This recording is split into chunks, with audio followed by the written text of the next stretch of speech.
Hi friends, నిన్న night OnePlus ఒక పెద్ద లాంచ్ ఈవెంట్ అయితే కండక్ట్ చేసింది. ఈవెంట్లో చాలా ప్రొడక్ట్స్ అయితే లాంచ్ చేశారు. ఒక 2 మొబైల్స్ లాంచ్ చేశారు. Oneplus 11 ఒకటి, Oneplus 11R ఒకటి, అండ్ వన్ప్లస్ ఒక ట్యాబ్లెట్ కూడా లాంచ్ చేసింది, వన్ప్లస్ ప్యాడ్ అని చెప్పేసి. అండ్ వన్ప్లస్ కొత్త flagship TV Q2 Pro 65 inch model launch చేసింది. అండ్ వన్ప్లస్ కొత్త TWS buds, OnePlus buds Pro 2 కూడా లాంచ్ చేసింది. మొత్తం దాదాపు 5 ప్రొడక్ట్స్ దాకా లాంచ్ చేసింది. సో వీటన్నిటిలో ఈ రోజు వీడియోలో మనం ఈ 2 mobile phones Oneplus 11 and Oneplus 11R గురించి, అండ్ వన్ప్లస్ కొత్త ట్యాబ్లెట్ వన్ప్లస్ ప్యాడ్ గురించి అయితే మాట్లాడుకుందాం. అసలు ఏంటి, స్పెక్స్ ఎలా ఉన్నాయి, ఏ ప్రైస్లో లాంచ్ చేశారు, last generation previous generation mobiles తోటి కంపేర్ చేస్తే ఈ మొబైల్స్లో అప్గ్రేడ్స్ ఏంటి, అసలు కొనొచ్చా లేదా, వాల్యూ ఫర్ మనీయా కాదా, ఓవరాల్గా ఇట్లాంటి విషయాలన్నిటి గురించి ఈరోజు వీడియోలో అయితే మాట్లాడుకుందాం. అండ్ వీడియోని కంటిన్యూ చేయబోయే ముందు చిన్న రిక్వెస్ట్, చాలా మంది మన వీడియోస్ అయితే చూస్తున్నారు కానీ ఎవరు లైక్ చేయట్లేదు, కామెంట్ చేయట్లేదు. సో కొద్దిగా గ్యాప్ తీసుకొని మళ్ళీ వీడియోస్ పెడుతున్నా కాబట్టి వీడియోస్కి ఎక్కువ రీచ్ అయితే రావట్లేదు. సో చూస్తున్న ప్రతి వాళ్ళు కూడా లైక్ చేయండి. వీడియో మీద నచ్చితే మాత్రం ఖచ్చితంగా మర్చిపోకుండా లైక్ చేయండి, అండ్ ఏదో ఒకటి అయితే కామెంట్ చేయండి. సో అండ్ వీలైతే మీ ఫ్రెండ్స్ అండ్ ఫ్యామిలీతో కూడా వీడియోని అయితే షేర్ చేయండి. సో షేర్ చేసినా చేయకపోయినా కానీ లైక్ అండ్ కామెంట్ అయితే చేయడానికి ట్రై చేయండి. దానివల్ల యూట్యూబ్ ఆల్గారిథం అయితే ఈ వీడియోని బూస్ట్ చేస్తుంది, ఎక్కువ వ్యూస్ రావడానికి ఛాన్స్ అయితే ఉంటుంది. ఫస్ట్ ఆఫ్ ఆల్ మనం వన్ప్లస్ ఇయర్ ఫ్లాగ్షిప్ ఫోన్ అయిన Oneplus 11 గురించి మాట్లాడుకుందాం. సో Oneplus 11 లాంచ్ చేసిన తర్వాత, Oneplus 11 స్పెక్స్, ఈ ప్రైజింగ్ అంతా చూసిన తర్వాత లాస్ట్ ఇయర్ వన్ప్లస్ బాగా లెసన్ నేర్చుకుందని అయితే అర్థమైంది. ఎందుకంటే Oneplus 10 Pro సంగతి మనం అందరం చూసాం. దాదాపు చెప్పాలంటే అట్టర్ ఫ్లాప్ అయిపోయింది ఫోను. సో ఇంతకుముందు వన్ప్లస్కి ఉండే క్రేజ్ మొత్తం Oneplus 10 Pro తోటి పోయింది. సో Oneplus 10 Pro అయితే చాలామంది ఎవ్వరు కొనలేదు, అటర్ ఫ్లాప్ అయిపోయింది. సో దాని నుంచి మంచి పనిష్మెంట్, మంచి లెసన్ అయితే వన్ప్లస్ నేర్చుకుంది. ఈసారి Oneplus 11 అయితే మాత్రం చాలా బాగా తీసుకొని వచ్చారు. సో ఈసారి వీళ్ళు ఏం చేశారంటే extra features like wireless charging and IP rating అయితే తీసేశారు. So wireless charging, IP rating తీసేసి మిగతా స్పెక్స్ మీద కాన్సన్ట్రేట్ చేసి కొద్దిగా ప్రైస్ని అయితే తగ్గించారు. ఇంతకుముందు వన్ప్లస్ ఫ్లాగ్షిప్ డివైజెస్ అన్నీ కూడా అబౌవ్ 65,000కి అయితే వెళ్ళిపోయినాయి. Oneplus 10 Pro కూడా అబౌవ్ 65,000లో అయితే లాంచ్ చేశారు.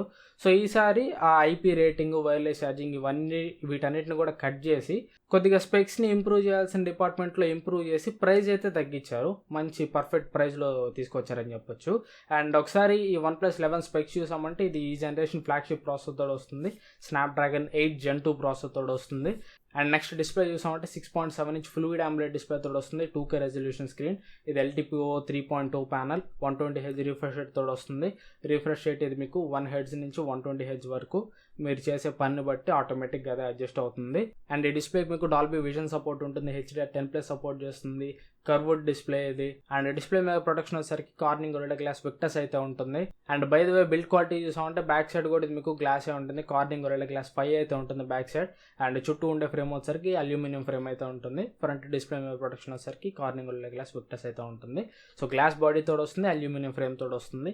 ప్రీమియం బిల్డ్ క్వాలిటీ అని చెప్పుకోవచ్చు. ఎక్కడ కూడా బిల్డ్ క్వాలిటీ విషయాలు ఈసారి కాంప్రమైజ్ అయితే చేయలేదు. అండ్ కెమెరాస్ చూసామంటే బ్యాక్ సైడ్ మీకు ట్రిపుల్ కెమెరా సెటప్ ఉంటుంది. ఈసారి కూడా కెమెరాస్కి మీకు హ్యాసెల్బ్లేడ్ పార్ట్నర్షిప్ అయితే ఉంటుంది. దీనిలో మీకు ప్రైమరీ కెమెరా వచ్చేసరికి 50 మెగాపిక్సెల్ కెమెరా, ఇది Sony IMX 890 sensor.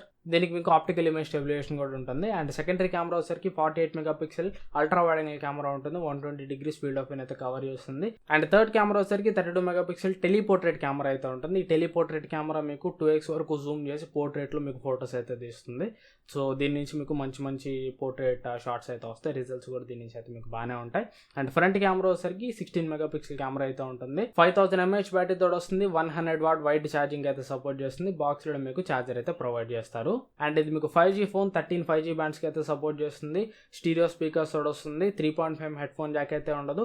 And SD card expansion slot కూడా ఉండదు, ఓన్లీ మీరు 2 సిమ్ కార్డులు మాత్రమే వేసుకోగలరు. మెమరీ కార్డ్ అయితే ఈ ఫోన్లో మీరు వేసుకోలేరు. ఇది ఓవరాల్ ఈ ఫోన్ స్పెక్స్ అయితే. ఈసారి స్పెక్స్ పరంగా కూడా ప్రతి దాంట్లో కూడా జస్టిస్ చేసినట్టే, కాకపోతే ఒక మైనస్ పాయింట్ ఏంటంటే front camera. So last time వీళ్ళు 32 మెగాపిక్సెల్ కెమెరా ఇచ్చారు Oneplus 10 Proలో. ఈసారి మళ్ళా పాతకాలం వన్ప్లస్ లాగా మళ్ళీ 16 మెగాపిక్సెల్ కెమెరాకి వెళ్ళిపోయారు front camera. So front camera కొద్దిగా బెటర్ ఉంటే బాగుంది అనిపించింది. ఒక 20 మెగాపిక్సెల్ కెమెరానో, 32 మెగాపిక్సెల్ కెమెరానో, ఆ 16 మెగాపిక్సెల్ కెమెరా కాకుండా మార్చి ఉంటే బాగుండేది. అండ్ ఇంకోటి, ఇఫ్ ఇన్ కేస్ మరీ ఎక్స్పెక్ట్ చేయడం కూడా మరీ ఓవరే, కాకపోతే టెలిఫోటో కెమెరా డెడికేటెడ్గా ఇచ్చుంటే బాగుండేది. టెలిపోర్ట్రేట్ కెమెరా కాకుండా టెలిఫోటో కెమెరా, ఆప్టికల్ జూమ్ చేసి ఫొటోస్ తీయడానికి టెలిఫోటో కెమెరా ఇచ్చుంటే సూపర్గా ఉండేది. And IP rating, wireless charging లేకపోయినా కానీ నాకు నో ప్రాబ్లం, ఎందుకంటే ప్రైస్ కొద్దిగా తక్కువే పెట్టారు. అండ్ ప్రతి డిపార్ట్మెంట్లో కూడా ఇది మీకు టిక్ చేస్తుంది. 2K AMOLED డిస్ప్లే తోడు వస్తుంది.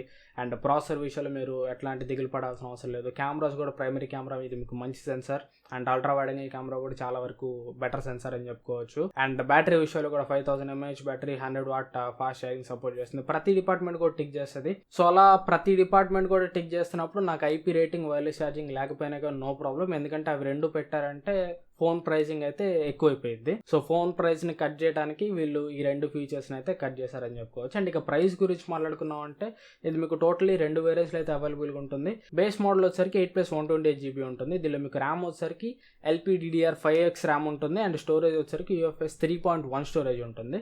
దీని ప్రైస్ వచ్చేసరికి 56,999 అయితే పెట్టారు. అంటే రూపాయి తక్కువ 57,000 రూపాయలు అయితే పెట్టారు. అండ్ ఇక టాప్ ఎండ్ మోడల్ వచ్చేసరికి 16GB ర్యామ్ తోడు వస్తుంది అండ్ 256GB స్టోరేజ్ తోడు వస్తుంది. దీనిలో కూడా మీకు ర్యామ్ అయితే LPDDR5X ఉంటుంది. అండ్ స్టోరేజ్ వచ్చేసరికి దీనిలో మీకు UFS 4.0 స్టోరేజ్ అయితే ఉంటుంది. సో టాప్ ఎండ్ మోడల్లో ఫాస్టర్ స్టోరేజ్ ఉంటుందని చెప్పుకోవచ్చు. 61,999 అయితే ఉంటుంది. అంటే రూపాయి తక్కువ 62,000 రూపాయలు అయితే ఉంటుంది. సో దీంట్లో నాకు బేస్ మోడల్ అయితే మాత్రం 57,000 రూపాయలకి మంచి వాల్యూ ఫర్ మనీ అనిపించింది. ఇంకా మీకు ఫస్ట్ సెల్లో ఇంకా మీకు కార్డ్ ఆఫర్స్ ఇవన్నీ కలుపుకుంటే 55,000 రూపాయల లోపే ఈ ఫోన్ అయితే వస్తుంది. ఆ ప్రైస్కి ఖచ్చితంగా చాలా వరకు వర్తీ చాయిస్ అని చెప్పుకోవచ్చు. అండ్ నా సజెషన్ ఏంటంటే బెటర్ మీరు 16GB ర్యామ్ మోడల్ అయితే తీసుకోవద్దు. 62,000 రూపాయలు అయితే ఆ ఫోన్కి పెట్టాల్సిన అవసరం లేదు. మోర్ ఓవర్ 16GB ర్యామ్ అనేది మన ప్రాక్టికల్ లైఫ్లో అసలు దేనికి పనికిరాదు. 8GB ర్యామ్ అనేది చాలా వరకు మోర్ దెన్ ఎనఫ్ అని చెప్పుకోవచ్చు.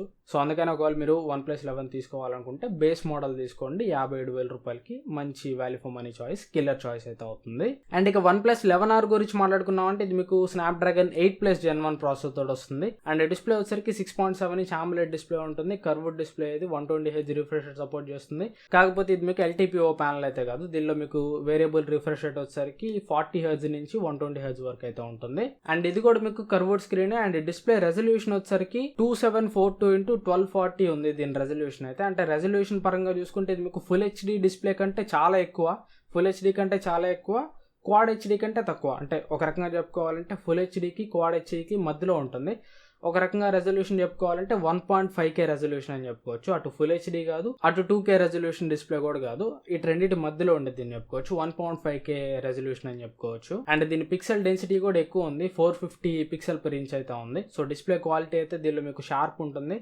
అండ్ చెప్పాలంటే నియర్ 2K ఎక్స్పీరియన్స్ అయితే ఉంటుంది డిస్ప్లేకి. మీకు మంచి డిస్ప్లే అని చెప్పుకోవచ్చు OnePlus 11Rలో కూడా. అండ్ ఇక OnePlus 11R కెమెరా సెటప్ చూసామంటే దీనిలో కూడా మీకు ట్రిపుల్ కెమెరా సెటప్ అయితే ఉంటుంది. కాకపోతే దీనిలో మీకు హ్యాజల్బ్లేడ్ పార్ట్నర్షిప్ అయితే ఉండదు.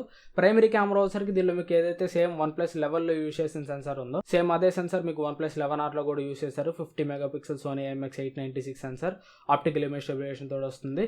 అండ్ సెకండరీ కెమెరా వచ్చేసరికి 8 మెగాపిక్సెల్ అల్ట్రా వైడ్ యాంగిల్ కెమెరాకి వెళ్ళిపోతుంది. అండ్ థర్డ్ కెమెరా వచ్చేసరికి 2 megapixel macro camera. Front camera వచ్చేసరికి సేమ్ 16 మెగాపిక్సెల్ కెమెరా ఉంటుంది. 5000 mAh బ్యాటరీ తోడు వస్తుంది. 100 వాట్ వైడ్ ఛార్జింగ్ అయితే సపోర్ట్ చేస్తుంది. దీంట్లో కూడా మీకు స్టీరియో స్పీకర్స్ అయితే ఉంటాయి. 3.5 హెడ్ ఫోన్ జాక్ అయితే ఉండదు. And SD card expansion slot కూడా ఉండదు. ఇది ఓవరాల్ గా OnePlus 11R స్పెక్స్ అయితే. అండ్ ఇక దీని ప్రైస్ చూసామంటే బేస్ మోడల్ 8+128GB, దీని ప్రైస్ వచ్చేసరికి 39,999, అంటే రూపాయి తక్కువ 40,000 రూపాయలు అయితే పెట్టారు. టాప్ ఎండ్ మోడల్ వచ్చేసరికి 16GB ర్యామ్ తోడు వస్తుంది, 256GB స్టోరేజ్ తోడు వస్తుంది. దీని ప్రైస్ వచ్చేసరికి 45,000 రూపాయలు అయితే పెట్టారు, ఒక రూపాయి తక్కువ. సో దీంట్లో కూడా బేస్ మోడల్ అయితే నాకు మంచి వాల్యూ ఫర్ మనీ అయితే అనిపించింది. కాకపోతే బేస్ మోడల్లో ఒకటే ఒక మైనస్ పాయింట్ నేను చెప్పాలంటే కెమెరాస్ డిపార్ట్మెంట్ అంటాను.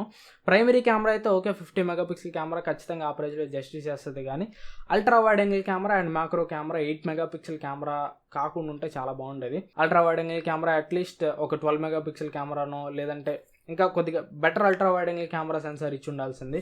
అండ్ మ్యాక్రో కెమెరా కూడా కొద్దిగా బెటర్ ఒక 5 మెగాపిక్సెల్ మ్యాక్రో కెమెరా అయినా కానీ ఇచ్చి ఉండాల్సింది.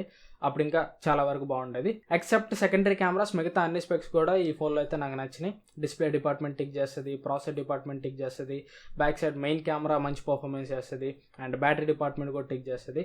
అన్ని డిపార్ట్మెంట్స్ బాగానే ఉన్నాయి. సెకండరీ కెమెరాస్ కొద్దిగా ఇంకా బెటర్ కెమెరాస్ ఇచ్చి ఉంటే బాగుండేదేమో అని నాకైతే అనిపించింది. అండ్ ఇక OnePlus ప్యాడ్ గురించి మాట్లాడుకున్నాం అంటే ఇది మీకు Dimensity 9000 ప్రాసెసర్ తోడు వస్తుంది. అండ్ డిస్ప్లే వచ్చరికి 11.6 ఇంచ్ IPS LCD డిస్ప్లే తోడు వస్తుంది. 144Hz రిఫ్రెష్ రేట్ సపోర్ట్ అయితే చేస్తుంది. అండ్ డిస్ప్లే మీకు డాల్బీ విజన్ సపోర్ట్ అయితే ఉంటుంది. అండ్ డిస్ప్లే ఆస్పెక్ట్ రేషియో వచ్చరికి 7:5 ఆస్పెక్ట్ రేషియో, అంటే ఇది కొద్దిగా మీకు టాల్ అయితే ఉంటుంది. డిస్ప్లే మీరు ఇట్లా ల్యాండ్స్కేప్ మోడ్లో చూస్తున్నప్పుడు కొద్దిగా టాల్ డిస్ప్లే అని చెప్పుకోవచ్చు. డిస్ప్లే విడ్త్ అయితే కొద్దిగా ఎక్కువ ఉంటుంది. రీడింగ్ మోడ్ అప్పుడు మీరు ఏదన్నా ఈ ట్యాబ్లో ఏదైనా చదువుకుంటున్నప్పుడు కొద్దిగా మీకు బెటర్ ఎక్స్పీరియన్స్ అయితే ఉంటుంది, డిస్ప్లే టాల్ ఉండటం వల్ల. అండ్ ఇక దీనిలో కెమెరా వచ్చేసరికి back side 13 megapixel single camera ఉంటుంది, ఫ్రంట్ వచ్చేసరికి 8 మెగాపిక్సెల్ సింగిల్ కెమెరా అయితే ఉంటుంది. రెండు కెమెరాస్ యూస్ చేసి మీరు అప్ టు 1080p వరకు వీడియో అయితే రికార్డ్ చేసుకోవచ్చు. అండ్ బ్యాటరీ వచ్చేసరికి 9510 mAh బ్యాటరీ తోడు వస్తుంది, 67 వాట్ ఓక్ ఛార్జింగ్ సపోర్ట్ అయితే చేస్తుంది. అండ్ ఈ ప్యాడ్ మీకు OnePlus కీబోర్డ్ కి సపోర్ట్ చేస్తుంది అండ్ OnePlus స్టైలస్ కి కూడా సపోర్ట్ చేస్తుంది. ఈ OnePlus కీబోర్డ్ గురించి స్టైలస్ గురించి వీళ్ళు ఏం ఇన్ఫర్మేషన్ అయితే ఇవ్వలేదు. అండ్ ఈ ట్యాబ్ కూడా మీకు ఏప్రిల్ నుంచి ప్రీ ఆర్డర్స్ అయితే తీసుకుంటారు. సో ఇప్పుడు ఫిబ్రవరి అంటే ఒక 2 నెలల తర్వాత వీళ్ళు ప్రీ ఆర్డర్స్ అయితే తీసుకుంటారు. ప్రజెంట్ అయితే ఈ ట్యాబ్ ప్రైస్ కూడా మనకేం తెలియదు. సో నాకు తెలిసినంత వరకు ప్రైస్ అయితే కొద్దిగా ఎక్కువ పెడతారు, 30,000 రూపాయలు పైన పెడతారు. సో నాకు ఈ ట్యాబ్లో కొద్దిగా మైనస్ అనిపించింది ఏంటంటే ఐపీఎస్ ఎల్సీడీ ప్యానల్ కాకుండా AMOLED డిస్ప్లే ఇచ్చి ఉంటే చాలా వరకు బాగుండేది. ఎందుకంటే వీళ్ళు OnePlus వాళ్ళు తక్కువ ప్రైస్ అయితే బెటర్, ఖచ్చితంగా 30,000 రూపాయలు కంటే ఎక్కువ ప్రైజే పెడతారు. సో బెటర్ స్క్రీన్ ఆఫర్ చేస్తుంటే కొద్దిగా బాగుండేదని నాకైతే అనిపించింది. సో చూద్దాం, మనకి ఏప్రిల్లో ప్రీ ఆర్డర్స్ తీసుకుంటారు కాబట్టి అప్పుడే మనకి ఈ ప్యాడ్ ప్రైస్ కూడా తెలియచ్చు. ఆ ప్రైస్ వన్స్ రివీల్ అయిన తర్వాత ఈ ప్యాడ్ కొనొచ్చా లేదా అని చెప్పి వీలైతే ఒక వీడియో అయితే చేస్తాను. ఇది ఓవరాల్గా నా వీడియో అయితే. ఈ వీడియోలో మూడిటి గురించి నా ఒపీనియన్ అయితే చెప్పాను. OnePlus 11 అయితే మాత్రం నాకు చాలా బాగా నచ్చింది, OnePlus 11R కూడా చాలా బాగా నచ్చింది. OnePlus ప్యాడ్ అయితే సో అండ్ సో అని చెప్పుకోవచ్చు. వన్స్ ప్రైస్ రివీల్ అయిన తర్వాత OnePlus ప్యాడ్ గురించి మనం మాట్లాడుకోవచ్చు. యాక్చువల్లీ చెప్పాలంటే OnePlus ప్యాడ్ నాకైతే పెద్దగా అయితే నచ్చలేదు, AMOLED డిస్ప్లే ఇచ్చి కొద్దిగా బాగుండేది అనిపించింది. ఇది ఓవరాల్గా నా వీడియో అయితే. వీడియో మీకు ఎంత కొంత యూస్ఫుల్ అనుకుంటున్నాను. ఈ వీడియో మీద అయితే ఖచ్చితంగా లైక్ చేయండి, మీ ఫ్రెండ్స్ అండ్ ఫ్యామిలీతో కూడా వీడియోని అయితే షేర్ చేయండి. బై ది వే, ఒకవేళ మీరు OnePlus 11 కానీ 11R కానీ కొనాలనుకుంటే కింద డిస్క్రిప్షన్లో లింక్స్ ప్రొవైడ్ చేస్తా, వాటిని యూస్ చేసుకోవడానికి అయితే ట్రై చేయండి. దానివల్ల నాకు చిన్న అఫిలియేట్ కమిషన్ అయితే వస్తుంది, అది ఛానల్ని డెవలప్ చేయడానికి ఎంత కొంత యూజ్ అయితే అవుతుంది. Thanks for watching. మళ్ళీ నెక్స్ట్ వీడియోలో కలుస్తాను. Bye bye.